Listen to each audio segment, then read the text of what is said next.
தேவனுடைய வார்த்தைக்கு நேராக நம்ம கடந்து செல்லலாம். ஸ்தோத்திரம். இந்த நாளின் ஒவ்வொரு நிமிடமும் உந்தன் நினைவால் நிரம்ப வேண்டும். இந்த நாளின் ஒவ்வொரு நிமிடமும் உந்தன் நினைவால் நிரம்ப வேண்டும். என் வாயின் வார்த்தையெல்லாம் பிறர் காயம் ஆற்ற வேண்டும். என் வாயின் வார்த்தையெல்லாம் பிறர் காயம் ஆற்ற வேண்டும். பிதாவே, இயேசு கிறிஸ்துவின் நாமத்தினால உடைய சமூகத்திற்கு வருகிறோம்ப்பா. ஆண்டவரே ஸ்தோத்திரம். ஏசாயா 50:4 நாங்க இப்படியாக பார்க்கிறோம். இலைப்படைந்தவனுக்கு சமயத்திற்கேற்ற வார்த்தை சொல்ல நான் அறியும்படிக்கு கர்த்தராகிய ஆண்டவர் எனக்கு கல்விமானி நாவை தந்தருளினார். காலைதோறும் என்னை எழுப்புகிறார். கற்றுக்கொள்கிறவர்களைப் போல நான் கவனிக்கும்படி செய்கிறார். ஆண்டவரே ஸ்தோத்திரம். இந்த வசனத்தின்படி ஆண்டவரே கற்றுக்கொள்ளுகிறவர்களைப் போல ஆண்டவரே உங்க சமூகத்தில் நாங்க வந்திருக்கிறோம். ஆண்டவரே அப்பா, நீங்க எங்களோடு கூட பேசுங்க. ஆண்டவரே அப்பா, சத்தியங்களை தெளிவுபடுத்துகிற சத்திய ஆவியானவர், ஆண்டவரே வரப்போகிறதை அறிவிக்கிற பரிசுத்த ஆவியானவர், ஆண்டவரே எங்களுக்கு நீங்க தெளிவாய் கற்று தந்து இன்னும் உமக்குள்ள ஆண்டவரே சபை பக்தி விருத்தி அடைய, என்னுடைய வாழ்க்கை பக்தி விருத்திக்கு நேராக நடத்தப்பட கர்த்தர் நீங்க கிருபை தரும்படியாக ஜெபிக்கிறோம்ப்பா. ஆண்டவரே ஸ்தோத்திரம். ஆண்டவரே சுயம் வெளிப்படாதபடிக்கு கர்த்தர் தாமே ஆண்டவரே ஸ்தோத்திரம் வேலை அடைங்க. நம்முடைய பரிசுத்த ரத்தத்தினால மூடிக்கொள்ளுங்க. விசேஷமா இந்த அதிகாலை வேலையில சில சமயங்கள் சோர்வுகள் இருக்கலாம், பலவீனங்கள் இருக்கலாம். ஆண்டவரே தொடர்ந்து வேலை நிமித்தம் சில ஆண்டவரே எதிர்மறையான ஆண்டவரே சொல்ற காரியங்கள் இருக்கலாம். கர்த்தர் எல்லாவற்றையும் மாற்றி லீதியாளின் இருதயத்தை திறந்தது போல எங்கள் ஒவ்வொருடைய இருதயத்தை திறந்து எங்களோடு கூட பேசும்படியாக இடைபடும்படியாக செபிக்கிறோம்ப்பா. எந்த ஒரு நெட்வொர்க் இஷ்யூ வராதபடிக்கு கர்த்தர் நீங்க ஆண்டவரை பாதுகாத்து எங்களோடு கூட திட்டமும் தெளிவுமாய் பேசும்படியாய் செபிக்கிறேன். இயேசுவின் நாமத்தில் செபிக்கிறேன் சர்வ வல்லமையுள்ள பிதாவே. ஆமென், ஆமென். Praise Lord.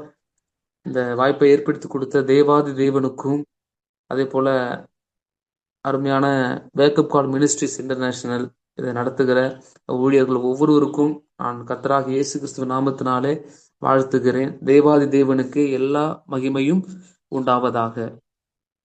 இன்னைக்கு நம்ம பார்க்க போகிற காரியங்கள் தெய்வீக ஆலோசனைகள். தேவ பிள்ளைகளுக்கான, விசுவாசிகளுக்கான தெய்வீக ஆலோசனைகள். எபேசிய நிருபம். இந்த நிருபம் பாத்தீங்க, ஒரு ஷார்ட் இன்ட்ரோடக்ஷன் மட்டும் நம்ம எபேசிய நிருபத்தை பற்றி பார்த்துட்டு நம்ம அந்த வார்த்தைக்கு நேராக நம்ம கடந்து செல்லலாம். இந்த எபேசிய நிருபம் அப்போஸ்தலனாகிய பவுலால் எழுதப்பட்ட ஒரு நிருபம்.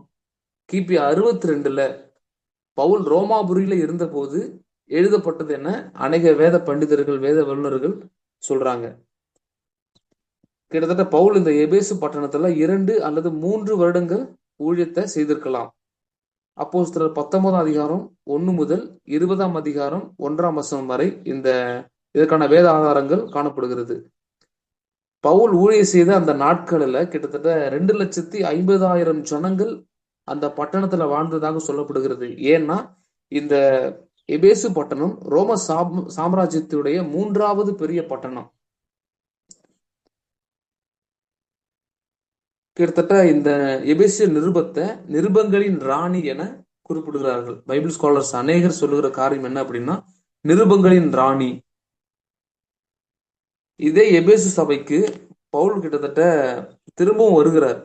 முதலாவது சபைய ஜனக்கூட்டத்தை ரட்சிப்பு நடத்தி சபை ஏற்படுத்தி போயிடுறாரு. திரும்ப அந்த மூப்பர்களை சந்திக்கும் போது அநேக ஆலோசனைகளை அவர்களுக்கும் கொடுத்து திடப்படுத்துகிறார். இது காரியங்கள் அப்போஸ்தலர் 20ஆம் அதிகாரம் 17 முதல் 38 வசனங்கள் வரைக்கும் அது காணப்படுகிறது. கிட்டத்தட்ட இந்த எபேசிய நிருபத்துல அநேக ஆவிக்குரிய மறைவான விசேஷமான சத்தியங்கள் காணப்படுகிறது. கிட்டத்தட்ட ஒரு அவுட்லைன் நம்ம பார்த்தோம் அப்படின்னா, இந்த 1ஆம் அதிகாரத்துல என்ன அப்படி இருக்கு அப்படின்னா, கிறிஸ்துவுக்குள்ளான நமது மேன்மையும் கிறிஸ்துவின் மேன்மையும் அதிகமாக வலியுறுத்தப்பட்டிருக்கிறது. ரட்சிப்புல திரியேக தேவனின் செயல்பாடு முக்கியத்துவப்படுத்தப்பட்டிருக்கிறது. ரட்சிப்புல மூவரும் செயல்பட்டார்கள் என்கிற சத்தியம் 1ஆம் அதிகாரத்துல காணப்படுகிறது.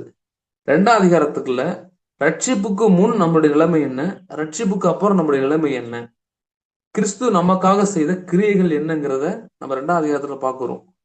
3ஆம் அதிகாரத்துல கிறிஸ்துவுக்குள் வருகிற புறஜாதிகள் பெறுகிற மேன்மை, பெற்ற மேன்மை என்னங்கிறத நம்ம பார்க்கிறோம். பவுலுடைய ஊக்கமான ஜெபம், அப்போஸ்தலனாகிய பவுலின் ஊக்கமான ஜெபம் இதுல காணப்படுகிறது. 4ஆம் அதிகாரத்துல விசுவாசிகளுக்கான புத்திமதிகள், ஆலோசனைகள் காணப்படுகிறது. 5ஆம் அதிகாரத்துல தொடர்ந்து விசுவாசிகளுக்கான தெய்வீக ஆலோசனைகளும், குடும்ப உறவு, சபை பற்றிய ஆலோசனைகள், அந்த மாதிரி காரியங்கள் காணப்படுகிறது. 6ஆம் அதிகாரத்துல ஆலோசனைகளும் காணப்படுகிறது. விசேஷமா ஆவிக்குரிய போராயுதங்கள், ஆவிக்குரிய யுத்தத்துல நாம பயன்படுத்த வேண்டிய ஆவிக்குரிய போராயுதங்களை பற்றி நம்ம பார்க்கிறோம். அப்போ இந்த 6 அதிகாரங்களும் பார்த்தீங்க அப்படின்னா விசேஷமான நிறைய வணிக வெளிப்பாடுகள், சத்தியங்கள் காணப்படுகிறது. இப்ப நம்ம கற்றுக்கொள்ளக்கூடிய காரியம் என்ன அப்படின்னா விசுவாசிகளுக்கான தெய்வீக ஆலோசனைகள். எபேசியர் 5ஆம் அதிகாரம் 1ஆம் வசனத்தை எடுத்து வாசிங்களேன். எபேசியர் 5:1.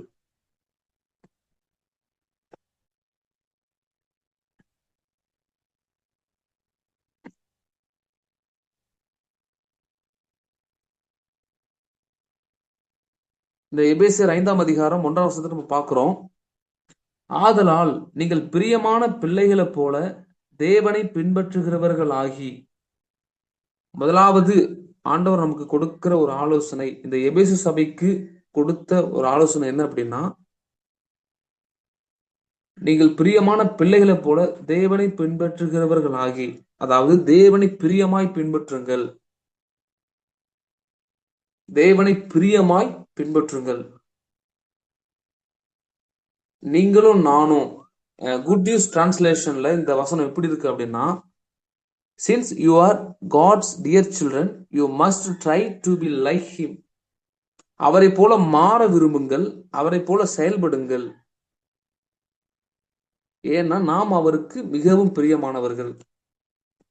தேவன் நம்ம எப்படி பார்க்கிறார் அப்படின்னா பிரியமான பிள்ளைகளாக ஆண்டவர் நம்மை பார்க்கிறார். நம்ம எல்லாருமே தேவனுக்கு பிரியமான பிள்ளைகள்.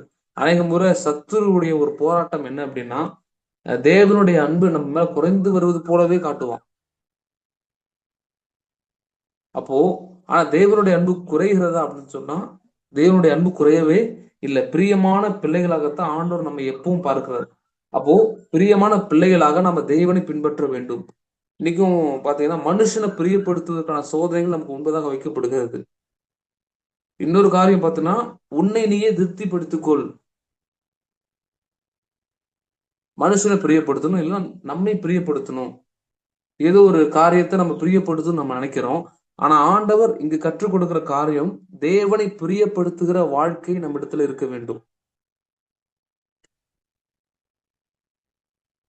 தேவனை பிரியமாய் பின்பற்றுகிற ஒரு வாழ்க்கை.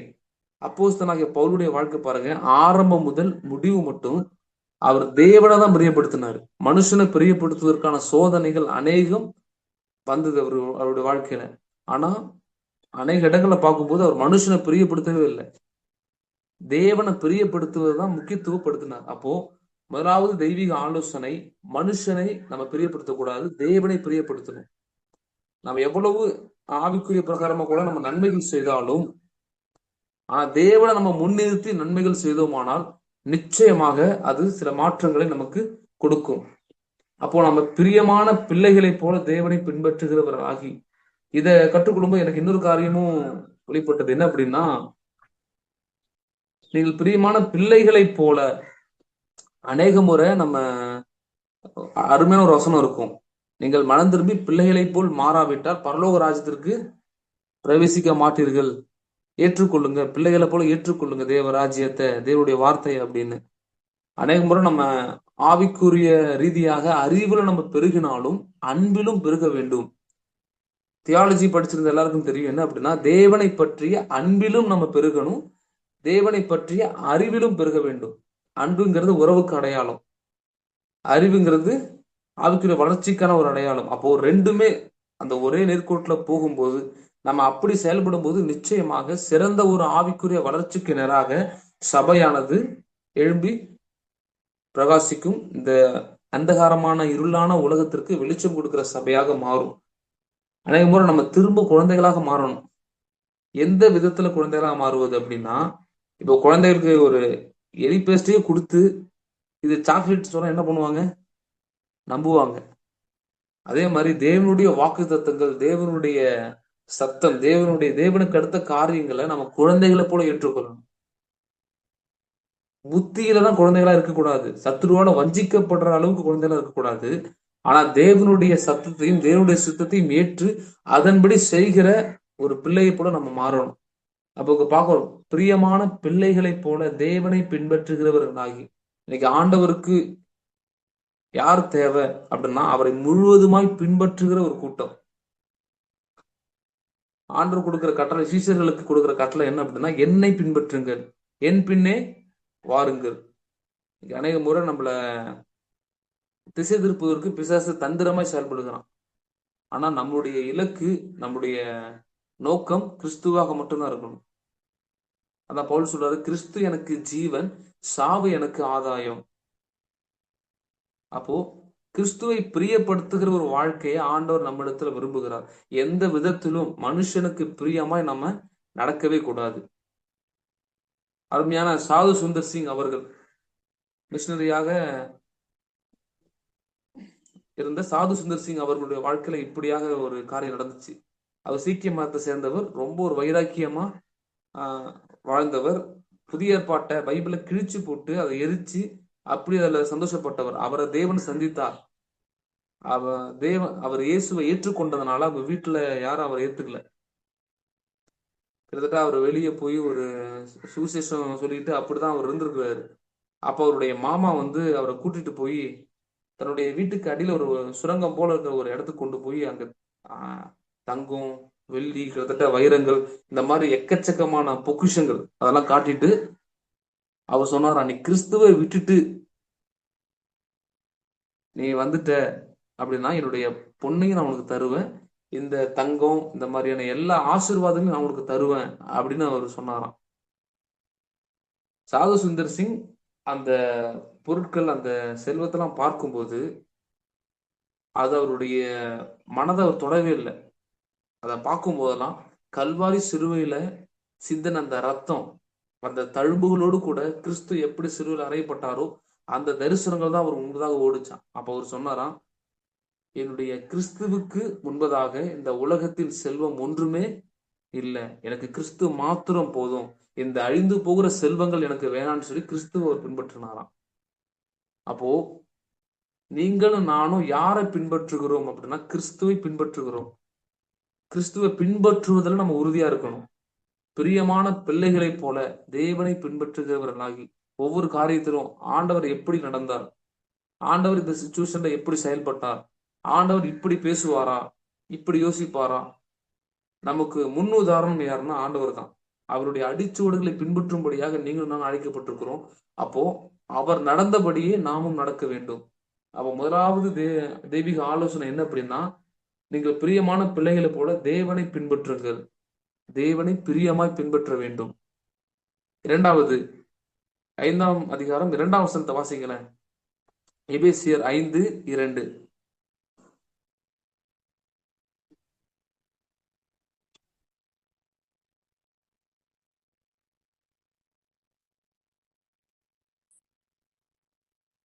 இதுல பாக்குறோம், கிறிஸ்து நமக்காக தம்மை தேவனுக்கு சுகந்த வாசனையான காணிக்கையாகவும் பலியாகவும் ஒப்பு கொடுத்து நம்மில் அன்பு கூர்ந்தது போல நீங்களும் அன்பிலே நடந்து கொள்ளுங்கள்.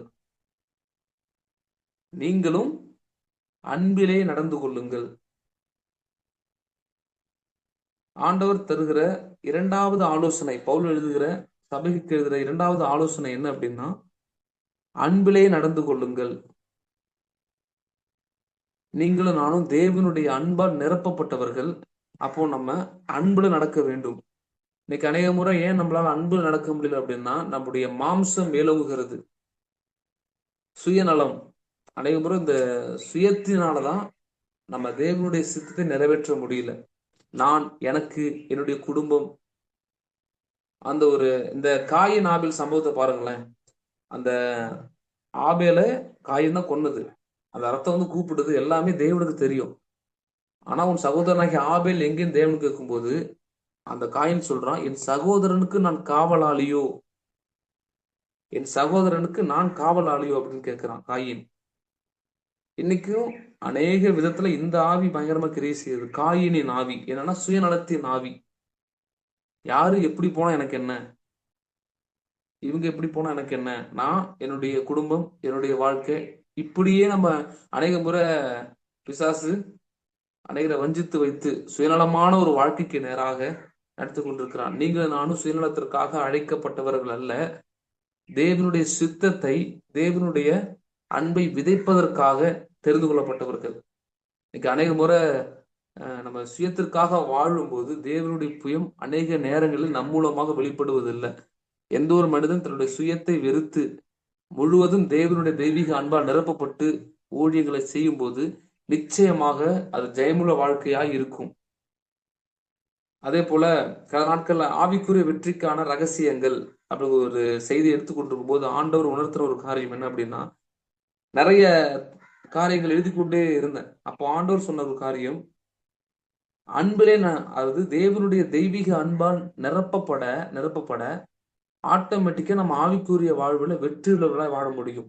ரோமர் 8ஆம் அதிகாரம் அதுல 26 முதல் 28 வரைக்கும் பார்க்கும்போது, கிறிஸ்துவின் அன்பை விட்டு நம்ம பிரிப்பவன் யார், கிறிஸ்துவின் அன்பினாலே நாம் முற்றிலும் ஜெயங்கொள்ளுகிறவர்களா இருக்கிறோமே. முற்றும் அப்படின்னா எல்லா விதத்திலும், எப்பேற்பட்ட போராட்டமா இருக்கலாம், எப்பேற்பட்ட எதிர்மறையான காரியங்கள் இருக்கலாம், ஆனா நம்ம முற்றிலும் ஃபுல் அண்ட் ஃபுல் நம்ம நல்ல ஒரு ஆசீர்வாதமான வாழ்க்கை, வெற்றியுள்ள ஒரு வாழ்க்கை வாழ முடியும். அப்போ நம்ம அன்பிலே நடந்து கொள்ள வேண்டும். கான்டெம்பரரி இங்கிலீஷ் வெர்ஷன் அப்படிங்கிற ஒரு மொழிபெயர்ப்புல இப்படியா இருக்கு, let love be your guide, let love be your guide. அதாவது அன்பு உங்கள் வழிகாட்டியாக இருக்கட்டும் அப்படின்னு இருக்கு. அன்பு உங்கள் வழிகாட்டியாக இருக்கட்டும். நம்முடைய தேவன் அன்பின் தேவன். நம்ம மேல் ஊற்றப்பட்ட அபிஷேகமும் அன்பின் அபிஷேகம். அப்போ நம்ம தேவன் மேல் அன்பு கூறணும், மற்றவர்கள் மேலும் நாம் அன்பு கூறுவதில் குறையக்கூடாது. சபை பெருக வேண்டிய காரியங்கள் அப்படின்னு சொல்லி பார்த்தா அன்பிலே பெருக வேண்டும். அன்பில பெருக்கத்தை தேவன் எதிர்பார்க்கிறார். அப்போ இங்க பாக்குறோம், இதுக்கு முன்னுதாரணமா யாரா இருக்கிறாங்க, கிறிஸ்து நமக்காக தம்மை தேவனுக்கு சுகந்த வாசனையான காணிக்கையாகவும் பலியாகவும் ஒப்பு கொடுத்து நம்மில் அன்பு கூர்ந்தது போல. அப்போ இன்னைக்கும் சில காரியங்களை இழக்காம நம்ம யாரிடத்திலும் நம்ம அன்பு கூற முடியாது.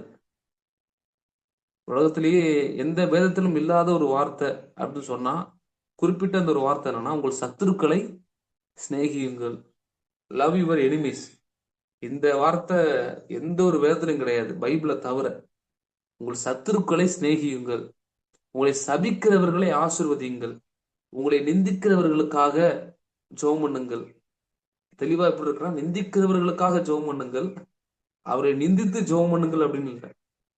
அப்போ எந்த அளவுக்கு தேவன் அந்த ஒரு அன்பை எதிர்பார்க்கிறார். ஏன்னா ஆண்டவர் நம்ம மேல அளவற்ற அன்பு வைத்ததுனாலதான் தன்னையே ஜீவபலியாக கொடுத்திருக்கிறார். அப்போ நாமும் நம்முடைய ஜனத்திற்காக, நம்முடைய தேசத்திற்காக, இந்த உலகத்திற்கு நம்ம உப்பா இருக்கிறோம், வெளிச்சமா இருக்கிறோம். அதனால நம்ம இருக்கிற இடங்கள்ல தேவனுடைய அன்பை வெளிப்படுத்துவதற்கு ஆண்டவர் சில சந்தர்ப்பங்களை நமக்கு கொடுப்பார். தேவனுடைய அன்பை வெளிப்படுத்தக்கூடிய சில சந்தர்ப்பங்களை தேவனை கொடுக்கும்போது நிச்சயமாக அதை செய்து தேவனை மகிமைப்படுத்தணும், அன்பிலே நடந்து கொள்ளணும். இங்க அந்த கான்டெம்பரரி இங்கிலீஷ் வெர்ஷன் அதுல பாக்குறோம், அன்பு உங்கள் வழிகாட்டியாக இருக்கட்டும். அப்போ நம்ம அன்பிலே நடந்து கொண்டோமானால், அன்பை நம்ம முன்வைத்து நம்ம நடக்கும்போது நிச்சயமாக நம்ம இடர மாட்டோம். அப்போ நீங்கள் நானும் அன்பிலே நடந்து கொள்ள வேண்டும் என்று தேவன் எதிர்பார்க்கிறார். அப்போ இரண்டாவதாக கொடுக்கிற ஆலோசனை என்ன அப்படின்னா, அன்பிலே நடந்து கொள்ளுங்கள். அதே போல 3ஆம் வசனத்தை நம்ம பார்க்கும்போது, மேலும் பரிசுத்தவான்களுக்கு ஏற்றபடி வேசித்தனமும் மற்றெந்த அசுத்தமும் பொருளாசையும் ஆகிய இவைகளின் பேர் முதலாய் உங்களுக்குள்ளே சொல்லப்படவும் கூடாது. 4ஆம் வசனத்திலிருந்து அப்படி வாசிக்கும் போது, அப்படியே வம்பும் புத்தீனமான பேச்சும் பரியாசமும் தகாதவைகள், ஸ்தோத்திரம் செய்தலே தகும். விபசாரக்காரனாவது அசுத்தனாவது விக்கிரக ஆராதனைக்காரனாகிய பொருளாசைக்காரனாவது தேவனுடைய ராஜ்யமாகிய கிறிஸ்துவின் ராஜ்யத்திலே சுதந்திரம் அடைவதில்லை என்று அறிந்திருக்கிறீர்களே. மூன்றாவது ஆண்டவர் நமக்கு கொடுக்கிற ஆலோசனை என்ன அப்படின்னா, பரிசுத்த ஜீவியம் செய்யுங்கள். இந்த பவுல் சபைக்கு எழுதுறார், பரிசுத்த ஜீவியம் செய்யுங்கள். அதாவது பரிசுத்தவான்களுக்கு ஏற்றபடியான ஒரு வாழ்க்கை, வேசித்தனமும் மற்ற எந்த அசுத்தமும் பொருளாசையும் இவர்களின் பேர் முதலாய் இவங்களுக்குள்ளே சொல்லப்படக்கூடாது. அப்போ பரிசுத்தத்தை காத்துக்கொள்ள வேண்டும். அருமையான ஒரு வசனம் இருக்கும் யோபுல, சுத்தமுள்ள கைகளுள்ளவன் மென்மேலும் பலத்து போவான். அப்போ பரிசுத்தத்துல ஒரு வல்லமை இருக்கிறது, பிரதிஷ்டை வாழ்க்கையில ஒரு வல்லமை இருக்கிறது. ஆண்டவர் நம்மை பரிசுத்தமான மாத்திட்டாரு, பரிசுத்தவான்கிற பட்டத்தையும் கொடுத்துட்டாரு, நீதிமான்கிற பட்டத்தை கொடுத்துட்டாரு கிறிஸ்துவுக்குள்ள வரும்போது. ஆனா அதுல நடப்பது நம்முடைய கையில இருக்கு. எந்த அளவுக்கு ஆவியானவருடைய சத்தத்துக்கு நீங்க கீழ்ப்படிந்து தேவனுடைய வார்த்தையை வாசித்து செபித்து அந்த தேவனுடைய அந்த தெய்வீக அந்த ஆலோசனையின்படி அந்த அந்த அந்த உணர்வு, தெய்வீக உணர்வு, ஆண்டவர் நடத்துகிற வழிநடத்துதலின்படி நடக்கும்போது நிச்சயமாக தேவ சத்தத்தையும் தேவ சித்தத்தையும் நம்ம பரிபூரணமா கேட்டு நிறைவேற்ற முடியும். பிசாசு எதை கண்டு பயப்படுகிறான் அப்படின்னா, நம்முடைய பணத்தை பார்த்தோ, நம்முடைய திறமைகளை பார்த்தோ, நம்முடைய தாளந்துகளை பார்த்தோ, மற்ற எதை பார்த்தும் பிசாசு பயப்பட மாட்டான். நம்மளுடைய ஆவிக்குரிய வாழ்க்கையை கண்டு பிசாசு நடுங்குவான், நம்முடைய பரிசுத்த ஜீவியத்தை கண்டு பிசாசு நடுங்குவான். அப்போ எந்த அளவுக்கு நம்ம பரிசுத்தத்தை காத்துக்கொள்ள வேண்டும். இந்த கடைசி நாட்கள்ல பாத்தீங்கன்னா பலவிதமான பாவ சோதனைகள், பல விதங்கள்ல, ஏன் சில சமயம் ஆவிக்குரியவர்கள் மூலமாக கூட பிசாசு உள்ள வர முயற்சி செய்யறான். எப்படியாவது சபையை கெடுக்கணும், எப்படியாவது கிறிஸ்துவுக்குள்ள ஊழியக்காரனை கெடுக்குங்கிற மாதிரி பலவிதமான போராட்டங்களை கொண்டு வருகிறான். ஆனா இப்படிப்பட்ட பொல்லாத காலத்திலும் பரிசுத்த ஆவியானவரின் உதவியோடு கூட பரிசுத்த ஜீவியத்தை செய்யும் போது அவனுடைய ராஜ்யம் வெட்கமடையும். இங்க சொல்றது பேர் முதலாய் சொல்லப்படவும் கூடாது, அப்போ அதற்கு இடம் கொடுக்கவும் கூடாது. அப்படிப்பட்ட காரியங்கள் வராத அளவுக்கு தன்னை காத்துக்கொள்ள வேண்டும். அதே போல இப்பவும் பார்த்தீங்கன்னா வம்பும் புத்தீனமான பேச்சும் பரியாசமும் இது இப்போ ரொம்ப அதிகமாவே ஆயிடுச்சு. வம்பும் புத்தீனமான பேச்சும் பரியாசமும், மற்றவர்களை அவமதிப்பது, அது ஊழியக்காரர்களை குறை சொல்லுவது, இவங்க சரியில்லை பிரதர், அவங்க சரியில்லை பிரதர். அப்போ இந்த மாதிரியான சில காரியங்கள் சபைக்குள்ள இருப்பதனால சபையில ஒரு பெரிய ஒரு மாற்றமோ வளர்ச்சியோ இல்லை. வம்பும் புத்தீனமான பேச்சும் பரியாசமும் தகாதவைகள், ஸ்தோத்திரம் செய்தலே தகும். அப்போ கிறிஸ்துவுக்குள்ள வந்த பிறகு நம்முடைய முந்தின நடக்கை ஒருபோது வரக்கூடாது. இந்த எபேசியர் நிருபத்துல அதிகமா ரொம்ப முக்கியத்துவப்படுத்தப்பட்ட ஒரு வார்த்தை என்ன அப்படின்னா, முந்தின நடக்கைக்குரிய மோசம் போக்கும் இச்சைகள்னால கெட்டு போகிற பழைய மனுஷன் நமக்கு வேண்டாம், புதிய மனுஷனை தரித்து கொள்ளுங்கள். கிறிஸ்துவுக்குள்ளான அந்த புதிய மனுஷனின் சாயலை நம்ம தரித்து கொள்ள வேண்டும். அப்போ நம்மளுடைய லைஃப்ல எந்த அளவுக்கு நம்ம பரிசுத்தத்தை காத்துக்கொள்கிறோமோ, பரிசுத்தத்தில் வளர்கிறோமோ, பரிசுத்தத்துக்கு முடிவே கிடையாது. பரிசுத்த வெளிப்படுத்தும் விசேஷத்துல பாக்குறோம், பரிசுத்தம் உள்ளவன் இன்னும் பரிசுத்தமாகட்டும், நீதி செய்கிறவன் இன்னும் நீதி செய்யட்டும், அநியாயம் செய்கிறவன் இன்னும் அநியாயம் செய்யட்டும். இது முக்கியமா பார்க்கும்போது பரிசுத்தம் உள்ளவன் இன்னும் பரிசுத்தமாகட்டும். அப்போ பரிசுத்தத்துக்கு ஒரு எல்லையே கிடையாது. அப்போ இன்னும் பரிசுத்தம். ஒரு ஊழியக்காரர் சொன்ன ஒரு காரியம் என்ன அப்படின்னா, இன்னும் பரிசுத்தம், இன்னும் ஜெபம், இந்த மாதிரி உங்களை ஒருத்தவங்க சொல்றாங்க அப்படின்னா, போதிக்கிறாங்க அப்படின்னா அவங்க கள்ள உபதேசி அப்படின்னாரு. அந்த வீடியோஸ் பார்த்த உடனே எனக்கு ரொம்ப ஷாக் ஆயிடுச்சு. ஆண்டவரே அதான் சொல்றாரு, இன்னும் பரிசுத்தம், இன்னும் ஜெபம், இன்னும் வேத வாசிப்பு, இன்னும் தேவனண்டை என்ன பண்ணணும், நம்ம நெருங்கி வாழணும். அதற்காக ஓவரா அப்படி சொல்ல வரல. அந்த ஒரு ஆவிக்குரிய, அதாவது அந்த ஆவிக்குரிய அந்த தரம் நமக்கு தெரியும், அந்த எல்லை நமக்கு கண்டிப்பா தெரியும். ரட்சிக்கப்பட்ட தேவனுடைய பிள்ளைகள், சபைக்கு, ஊழியக்காரர்களுக்கு கண்டிப்பா அந்த எல்லை தெரியும். அதை தாண்டி மிஞ்சின நீதிமானாய் மாறுவதுதான் பாவமே தவிர, நீதிமானுக்குரிய நடத்தைகள் நம்ம வாழ்க்கையில் நிச்சயமா வேண்டும். அப்போ இன்னும் பரிசுத்தம் அடைய, இன்னும் பலன் அடைய, இன்னும் வல்லமை வரவில் கிருபைகளால் நிரப்பப்பட, இன்னும் பக்தி விருத்தி அடைய, ஆவிக்குரிய வளர்ச்சியை அடைய நிச்சயமாக சபை பிரயாசப்பட வேண்டும். அதெல்லாம் வேணாம், எப்படி இருந்தாலும் ஆண்டவர் பரலோகத்துக்கு கொண்டு போவாரு, எப்படி வாழ்ந்தாலும் நம்மள கர்த்தர் ஆசீர்வதிப்பார் என்பது சுத்த பொய். கிறிஸ்துவுக்கு ஏற்ற நடக்கை நம்முடைய லைஃப்ல நிச்சயமா வேணும். அப்போ பரிசுத்தத்தை காத்துக்கொள்ள வேண்டும். அதான் முன்னாடி இந்த பரிசுத்தவான்கள் அநேக முறை சொல்லுவாங்க, உன் தலை போனாலும் பரவாயில்ல, எது போனாலும் பரவாயில்ல, உன்னுடைய பரிசுத்தத்தையும் உன்னுடைய அபிஷேகத்தையும் காத்துக்கொள், உன்னுடைய ஸ்தானத்தை நீ காத்துக்கொள் அப்படின்னு சொல்லுவாங்க. ஏன்னா அந்த அளவுக்கு விசேஷமானது, அந்த அளவுக்கு தேவன் நம்மை தெரிந்து கொண்டாரே, அவருக்கு உண்மையாக. இன்னைக்கு அநேக இடங்கள்ல ஆண்டவர் வருத்தப்படுகிற காரியம் என்ன அப்படின்னா, உண்மை இல்லை. நீங்க பழைய ஏற்பாட்டிலையும் சரி பாருங்க, புதிய ஏற்பாட்டிலையும் சரி பாருங்க, நிறைய இடங்கள்ல உண்மையற்றவர்கள், உண்மையில்லாத சந்ததியார், உத்தமப்பட்ட சந்ததியார்னு நிரந்த பேசியிருப்பார் ஆண்டவர்.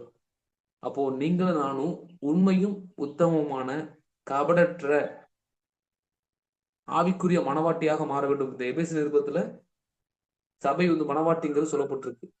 அப்போ கர்த்தருக்கேற்ற ஒரு மனவாட்டியாக நீங்கள் நான் ஆயத்தப்படணும். அது சொல்றாரு, பரிசுத்தமும் பிழையற்றதுமான மகிமையுள்ள சபை. எப்போ மகிமை அதிகமாக வெளிப்படும்? பரிசுத்தமும் பிழையற்றதுமான. இந்த பரிசுத்தம் பிழையற்றதுமான நடக்கைக்கு நம்ம போகும்போதே ஆட்டோமேட்டிக்கா மகிமையின் பிரசன்னம் வெளிப்படும். முந்தின ஆலயத்தின் மகிமையை பார்க்கும் பிந்தின ஆலயத்தின் மகிமை பெரிதா இருக்கும். அநேக முறை இந்த ஸ்டெப் இல்லாம மகிமைக்கு நம்ம போகணும். அதாவது மகிமையான எழுப்புதல், மகிமையான சில மாற்றங்களை வரும் நம்ம எதிர்பார்க்கிறோம். ஆனா ஆண்டவர் வைக்கிற முதல் கட்டளை என்ன? பரிசுத்தமும் பிழையற்றதுமாய் நம்ம நடக்க தீர்மானிக்கும் போது, அப்படி நடக்கும்போது ஆட்டோமேட்டிக்கா தேவனுடைய மகிமை பலமாய் வெளிப்படும். நம்முடைய தனிப்பட்ட வாழ்க்கையிலும் சரி, சபையிலும் சரி. பரிசுத்தம் பிழையற்றதுமான. இப்போ அநேக சபைகள்ல கூப்பிட்டு பயன்படுத்தும் போது, சில சபைகள்ல ஆண்டவர் தெளிவா உணர்த்துவார், இங்க ஒரு சுத்திகரிப்பு ஜெபத்தை நீ பண்ணணும், சுத்திகரிப்பு ஜெபத்தை பண்ணி நீங்க அதை கொண்டு போகும்போது கண்டிப்பாக பெரிய மாற்றங்கள் சம்பவிக்கும். இப்போ ஒரு சபை ரொம்ப உடைந்து போயிருக்கு, சபையே கட்டப்படாமல் இருக்கு அப்படின்னா ஆண்டவர் எப்படி லீட் பண்ணுவாருங்கிறத ஒரு சின்ன ஒரு ஷார்ட் அண்ட் ஸ்வீட்டா சொல்றேன். என்ன அப்படின்னா, முதலாவது ஒரு சுத்திகரிப்பு. தேவனுடைய அந்த அன்பின் பிரசனம் சுத்திகரிப்பு, அந்த சுத்திகரிப்பின் அக்கினி முதலாவது இறங்கும். சுத்திகரிப்பு அக்கினி இறங்கும் போதே ஆட்டோமேட்டிக்கா தேவையில்லாத கலைகள் பிடுங்கப்படும். கலைகள், அது அக்கினி இறங்கும் போது சர்ப்பத்திற்கு வேலை இல்லை, அக்கினி இறங்கும் போது குள்ள நரிகளுக்கு வேலை இல்லை. ஆட்டோமேட்டிக்கா தேவனுடைய அந்த சுத்திகரிப்பின் அக்கினி, தேவனுடைய அந்த அபிஷேக அக்கினி அதுக்கப்புறம் நடத்தும் போது ஆட்டோமேட்டிக்கா சர்ப்பங்கள் வெளியேறும், கலைகள் வெறுடைய பிடுங்கப்படும், பதர்கள் நிலைத்திருக்கும். அப்போ இப்படிதான் சபையை சுத்திகரித்து தேவன் ஆட்டோமேட்டிக்கா கிறிஸ்துவுக்குள்ளாக வசனத்தை கொண்டு நம்ம சபை வளர்ச்சிக்கு நேராக நம்ம நடத்த முடியும். அப்போ சுத்திகரிப்பு மிக மிக அவசியம். அப்போ பரிசுத்த ஜீவியத்தை காத்துக்கொள்ள வேண்டும். பரிசுத்தத்தை விட்டு ஒருபோதும் வலதுபுறமாவது இடதுபுறமோ சாயாமல் அந்த பரிசுத்த பாதையில நடக்கும்போது நிச்சயமாக பெரிய மாற்றங்களை பார்க்க முடியும். அப்போ தெய்வீக ஆலோசனை மூன்றாவது நம்ம பார்த்தோம். பரிசுத்த ஜீவியம் செய்யுங்கள், குற்றமற்ற நடக்கையுள்ளவர்களாக இருங்கள். நான்காவதா பார்க்கிறோம், 6ஆம் வசனத்துல பார்க்கும்போது, இப்படிப்பட்டவைகளின் நிமித்தமாக கீழ்ப்படியாமையின் பிள்ளைகள் மேல் தேவ கோபாக்கினை வருவதால் ஒருவனும் உங்களை வீண் வார்த்தைகளினாலே மோசம் போக்காதபடிக்கு எச்சரிக்கையா இருங்கள். ஒருவனும் உங்களை வீண் வார்த்தைகளினாலே மோசம் போக்காதபடிக்கு எச்சரிக்கையாய் இருங்கள். 7ஆம் வசனத்தை பார்க்கிறோம், அவர்களுக்கு பங்காளிகள் ஆகாதிருங்கள். அடுத்து 4ஆவதாக ஆண்டவர் கொடுக்கிற ஒரு ஆலோசனை என்ன அப்படின்னா, எச்சரிக்கையா இருங்கள். நம்ம கிறிஸ்தவ வாழ்க்கையில ரொம்ப ரொம்ப நம்ம கவனமா இருக்கக்கூடிய ஒரு நாட்களை நம்ம வந்திருக்கிறோம். மிகுந்த எச்சரிக்கையா நம்ம இருக்க வேண்டும். ஏன்னா கடைசி காலத்துல வஞ்சிக்கிற ஆவிகள் வரும், வஞ்சிக்கிற உபதேசங்கள் வரும், வஞ்சிக்கிற கள்ள தீர்க்கதரிசிகள், கள்ள போதகர்கள் திரளா எழும்புவார்கள். இதே இந்த எபேசு மூப்பர்களுக்கு பவுல் அப்பவே எழுதுறாரு, உங்களிலும் சிலர் எழும்பி. யாரு? எபேசு சபையை நடத்தின மூப்பர்கள்.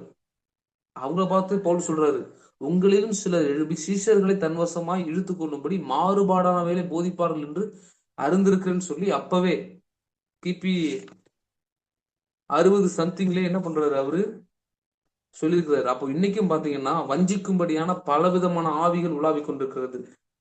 அப்போ எந்த அளவுக்கு ஜெபத்திலும் தேவனுடைய வார்த்தையின் பிரசன்னத்திலும் ஆவியானவர் நடத்தலும் நம்ம இருக்கிறோமோ அந்த அளவுக்கு நம்ம வஞ்சனைக்கு தப்பித்துக் கொள்வோம். இல்லைன்னா தெரிந்து கொள்ளப்பட்டவர்களும் வஞ்சிக்கப்படக்கூடிய கொடிய காலம் இது. அதனால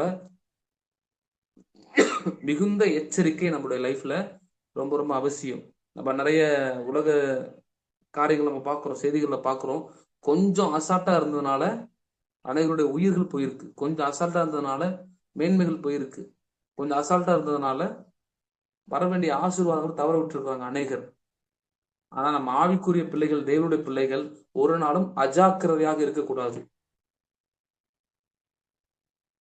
அசால்ட்டா நம்ம என்ன பண்ணக்கூடாது, இருக்கக்கூடாது. மிகுந்த எச்சரிக்கை, மிகுந்த எச்சரிக்கையோடு கூட. அதே போல இந்த துருபதேசங்களை பேசுகிறவர்களோடு நமக்கு ஐக்கியம் இருக்கக்கூடாதுன்னு வேதம் தெளிவா சொல்லுது.